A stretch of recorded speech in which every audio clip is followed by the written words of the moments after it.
আসসালামু আলাইকুম ওয়া রাহমাতুল্লাহ। আলহামদুলিল্লাহ আলহামদুলিল্লাহি ওয়া কাফা ওয়া সালামুন আলা ইবাদিহিল্লাযিনা ইসতাফা, আম্মা বাদ।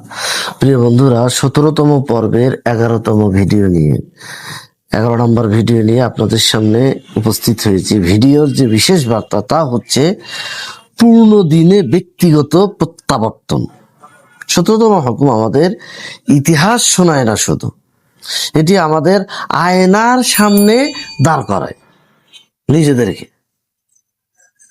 দিন পরিপূর্ণ হয়েছে, কিন্তু আমরা কি পূর্ণভাবে ফিরেছি?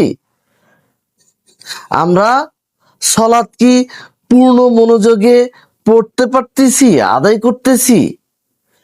আমরা কি রিজিক হালাল ভাবে গ্রহণ করতেছি? আমাদের সম্পর্ক কি সুন্নাহ অনুযায়ী হচ্ছে? পূর্ণতার দাবি ব্যক্তিগত।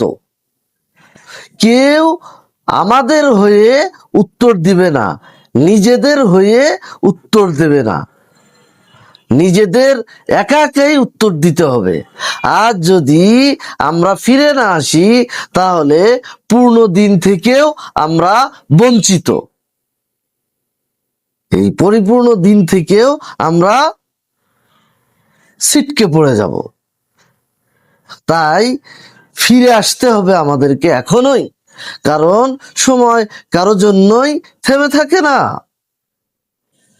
নদীর স্রোত যেমন তার নিজস্ব গতিতে চলতে থাকে, সেই রকম সময়ও কিন্তু চলে যাচ্ছে, সময় থেমে থাকবে না। মহান আল্লাহ তাআলা আমাদেরকে উপযুক্ত বিষয়ের উপর পুঙ্খানুপুঙ্খানুভাবে আমল করার তৌফিক দান করুন। হে আল্লাহ, আপনি কবুল করুন, আমিন।